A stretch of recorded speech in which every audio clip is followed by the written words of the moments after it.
సమస్యలు ఇతని మాట వింటే మనకి విరోధం వచ్చేస్తుంది. ఇతని మాటలు వింటే మన ఆలోచనలన్నీ కూడా ఫెయిల్ అవుతాయి. అందుకని ఇతను మన దగ్గర నుంచి ఏం చేద్దాం, పంపించేద్దాం. ఇతని దగ్గరకు కూడా మనం వెళ్ళొద్దు. అది దేనికి స్తోత్రం. ఎవరి దగ్గరికి వెళ్ళొద్దు? పౌలు గారి దగ్గర కూడా మనం ఏం చేయొద్దు. ఈ బాధకుడు వద్దు, ఈ వాక్యం చెప్పే ఈయన వద్దు, మనకి ఈ వాక్యం చెప్పే ఆయనతో మనకి అవసరం లేదు. ఎందుకంటే మనకు నచ్చినట్లుగా ఉండడానికి ఇతడు మాటలు మనకి కఠినంగా, మనకి చాలా ఆటంకంగా ఉన్నాయి కనుక ఇతడు మనకు అందుకే పోగొట్టున్నాడు. నేను నిజమాడినందుకు మీకు అది దాని అర్థం. దేవుని స్తోత్రం. నిజమాడినందుకు అంటే పౌలు ఏం చెప్పాడు? ఇప్పుడు పౌలు ఇలా ఉండండి, ఇలా చేయకండి, ఇలా చేయకూడదు, ఇది కాదు క్రైస్తవ జీవితం, ఇది కాదు యథార్థ జీవితం, ఇది కాదు పరిశుద్ధ జీవితం, ఇలా ఉండాలి నాయన అని చెప్పినందుకు పౌలుకి వాళ్ళకి ఏమొచ్చింది? పౌలుని ఏం చేశారు? ఇతడు మనకి ఇతడి మాటలు మనకొద్దు, ఇతడితో మనం సహవాసం వద్దు, ఇతడితో మనం ఉండొద్దు, అక్కడ రమ్మన్నా మనం వెళ్ళొద్దు, అతనితో మనకి ఏ రకమైన సంఘర్షణ వద్దు అని పౌలుని రిజెక్ట్ చేశారు, పంపిస్తున్నారు. మాకు వద్దయ్య అట్లా ఎందుకే పోలంటాడు. ఒకప్పుడు నాకు కన్నులు ఇవ్వాలని చూశాను, ఒకప్పుడు సాధ్యమైతే నాలో ఉన్న బలహీనతను బట్టి కూడా నేను చేర్చుకోవడానికి మీరు వెనకాడలేదు. అయితే ఇప్పుడు నేను నిజం చెప్పినందుకు నేను మీకు శత్రువుని. సహోదరులారా, నిజం చెప్తే కొంతమందికి నచ్చదు. ఏమవుతాం చెప్పండి? ఏమవుతాం? విరోధం అవుతాం. పౌలు అంటున్నాడు, నేను నిజమాడినందుకు శత్రువునైనా. స్టెఫను ఎందుకు రాళ్ళతో కూడా చెప్పారు? సత్యమును గురించి చెప్పినందుకే. అట్టి వారిలో సౌలు అనబడే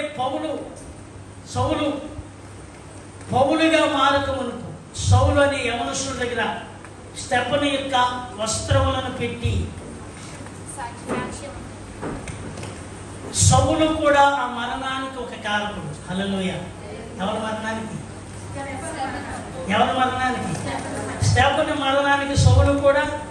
అయితే ఒక మాట చెప్పిన, ఒక స్టెఫను చనిపోతే అంతకు మించిన రీతిగా దేవుడు పౌలుని సౌలుని పట్టుకున్నాడు. తెలుసుకోవాలి.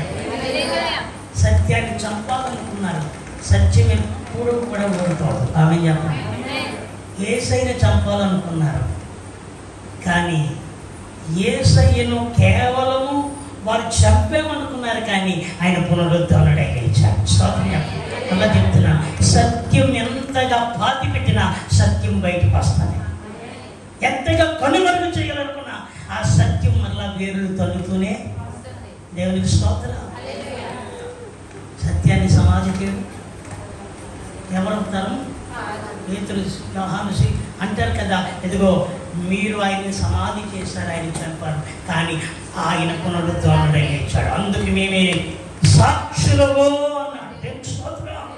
అందుకు మేమేమై ఉన్నాము? సాక్షులము. మేము కన్న వాటిని గురించి, విన్న వాటిని గురించి చెప్పక. ఇంకో మాట చెప్తున్నాను, నీవు నీతిగా ఉండడం ప్రారంభించే శత్రువులు గెలుగుతారు. అయితే ఒకటి వాస్తవం, కానీ నీ నీతి దేవుని దగ్గర నిలబెడతారు. ఎక్కడ నిలబడాలి మనం?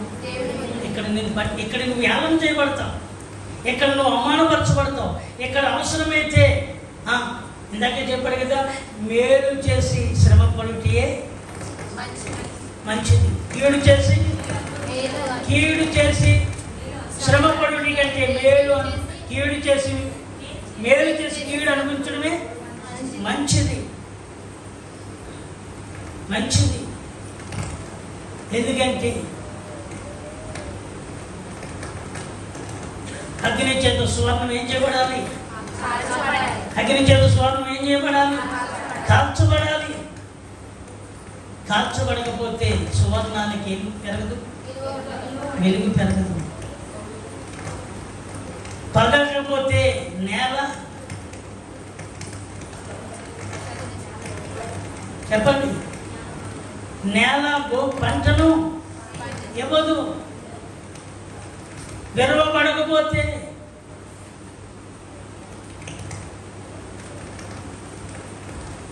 విత్తనము మొలకెత్తదు. ఏం చేయకపోతే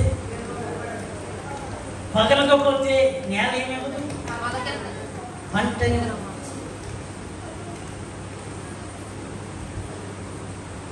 సహోదరులారా, క్రైస్తవ జీవితము అనేది భూ సంబంధమైన ఘనతలో, సన్మానాలు, సత్కార్యాలు, పొగడ్తలు అనేది ఎంతమంది జీవితాల్లో ఇవి వరిస్తాయో తెలియదు. కానీ శ్రమలు అనేసరికి దేవుని యొక్క చిత్తములో తప్పనిసరిగా పేతురు చెప్పారు, మనం అనేక శ్రమలను మించి ఎక్కడికి వెళ్ళాలి?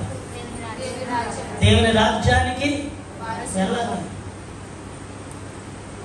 క్రైస్తవ జీవితం అడుగడుగునా యుద్ధ భూమిలో ఉన్నట్టే నీతి కలిగిన వాడు అడుగడుగునా యుద్ధం చేయాలి.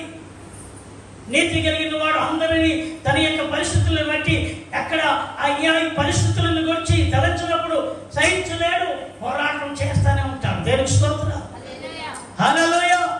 సత్యమును గురించి ప్రకటిస్తూనే ఉంటాడు. అందుకే యేసు ప్రభువుని శాస్త్రులు, పరిసయ్యులు ఏం చేశారు? వాళ్ళ లోపాలను చూసి చెప్తున్నప్పుడు యేసు ప్రభువుని వాళ్ళే కుయుక్తిగా ఏం చేశారు?